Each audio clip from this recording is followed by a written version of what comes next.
श्री शिवाय नमस्तुभ्य मैत्रिणींनो, मी अंजलीज रेसिपी चॅनलमध्ये तुम्हा सर्वांचे मनापासून खूप खूप स्वागत करते।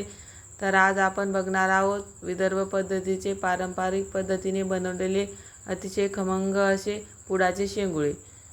तर उन्हाळ्यामध्ये भाज्या पुरेशा प्रमाणावर नसतात, तर गावाकडे भरपूर प्रमाणावर शेंगुळे, वरणफळं, खिचडी हे पदार्थ बनत असतात। पण आपण ही नवीन पद्धत पुडाच्या शेंगुळ्याची बघणार आहोत। तर आज आपण बघणार आहोत पारंपरिक पद्धतीने केलेले पुडाचे शेंगुळे। थोडी वेगळी पद्धत आहे पण खूप छान होतात। त्यासाठी इथं घेतलेलं आहे गव्हाचं पीठ आणि अर्धी वाटी घेतलेलं आहे बेसन पीठ। आता त्याच्यामध्ये घालून थोडीशी हळद, गरजे इतका लाल तिखट,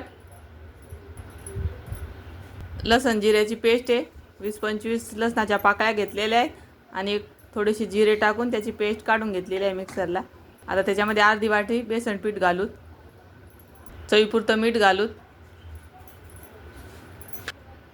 आता हे सर्व पिठामध्ये व्यवस्थित मिक्स करून घ्यायचं आणि थोडं थोडं पाणी घालून घट्टसर पीठ मळून घ्यायचं।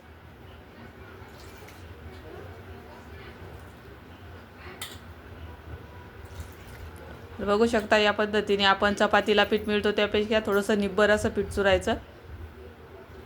तर बघू शकता या पद्धतीने मस्त घट्ट पीठ मळून घेतलेलं आहे। आता आपण याचे पुडाचे शेंगुळे बनवणार आहोत। पीठ चुरून झालंय, आता आपण शेंगुळे करण्यासाठी पाणी फोडणी देऊ।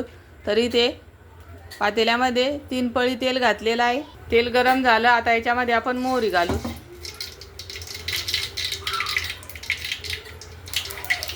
मोहरी तडतडली, आता याच्यामध्ये जिरे घालू, थोडीशी हळद घालू आणि पाणी घालू।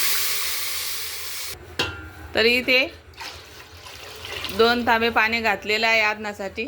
आता याच्यामध्ये आपण गरजे इतकं मीठ घालू। आपण पीठ चुरताना मीठ घातलेलं आहे, फक्त पाण्यापुरतंच आपल्याला मीठ घालायचं आहे। आता याला छान उकळी काढू, तोपर्यंत आपण पुडाची शेंगुळे बनवू। तुम्हाला मी शेंगुळे करून दाखवते पुडाचे कसे बनवायचे। त्यासाठी मी तर चपातीला लागते तेवढं पीठ घेतलेलं आहे। आता आपण चपातीप्रमाणे याला लाटून घ्यायचं, पातळसर लाटायची चपाती। तर या पद्धतीने चपाती लाटून घेतो त्या पद्धतीने हे लाटून घ्यायचं पीठ। आता आपण याचे पुडाचे शेंगुळे बनवू। आता याचे 4 भाग करून घ्यायचे। कमी टायमामध्ये जास्त हे बनतात या पद्धतीने केल्यावर। याला आता असं तेल लावून घ्यायचं। पुडाचे शेंगुळे हे वेगळ्या पद्धतीचे। आता या पद्धतीने याला असं गोल गोल चिटकून घ्यायचं आणि शेवटी ते उकळू नये म्हणून याला थोड्या अशा चिमट्या मारायच्या। तयार झालं। आता आपण परत एक या पद्धतीनेच बनवून घेऊ। तर बघू शकता या पद्धतीने मी चारी पण बनवून घेते। इथे मी चारी पण शेंगुळे करून दाखवलेले आहेत तुम्हाला पुडाचे। आता आपण राहिलेल्या पिठाचे सर्व शेंगुळे बनवून घेऊ। इथे सर्व शेंगुळे बनवून झालेले आहेत। आता आपण हे पाण्यामध्ये आदनामध्ये शिजून घेणार आहोत। तर गॅसची फ्लेम मिडियम करायची आणि छान शेंगुळे कमी आचवर शिजून घ्यायचे। तर इथे सर्व शेंगुळे बनवून झालेले आहेत आपले पुडाचे। आता आपण पातेल्यामध्ये टाकून शिजायला ठेवू। आता वाफ येण्यासाठी याला थोडंसं झाकून ठेवू आणि गॅसची फ्लेम कमी करू, नाही तर मग ते उतू जाते। आता याला 5 मिनिटं शिजून घेऊ। आता इथं थाटीमध्ये थोडंसं पाणी घेतलेलं आहे आणि थोडंसं शेंगुळ्याचं पीठ शिल्लक ठेवायचं आणि या पद्धतीने त्याचं पाणी बनवून घ्यायचं। म्हणजे मग आपण जे पाणी फोडणी दिलेलं आहे ते याच्यामध्ये मिक्स केल्यावर दाटसरपणा येतो, नाहीतर मग ते पाण्यासारखे शेंगुळे दिसतील। हे थोडंसं घातलं म्हणजे त्याला मस्त घट्टसरपणा येतो आणि छान टेस्टी बनतात शेंगुळे। तर या पद्धतीने पाणी बनवून घ्यायचं आणि आपण जे शेंगुळे उकडत ठेवलेले आहे शिजायला त्याच्यामध्ये हे पाणी घालायचं, म्हणजे मस्त घट्टसरपणा येते।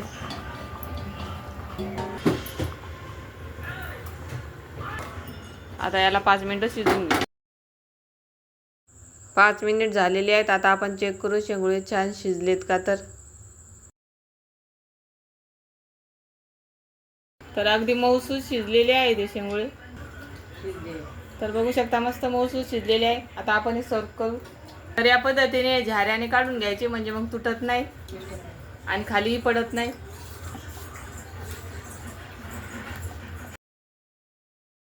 थोडंसं पाणी घालायचं।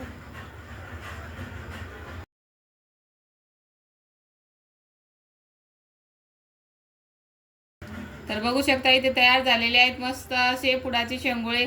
तर कशी वाटली रेसिपी नक्की कमेंटमध्ये सांगा. आवडली असेल तर लाईक शेअर सबस्क्राईब करा. धन्यवाद.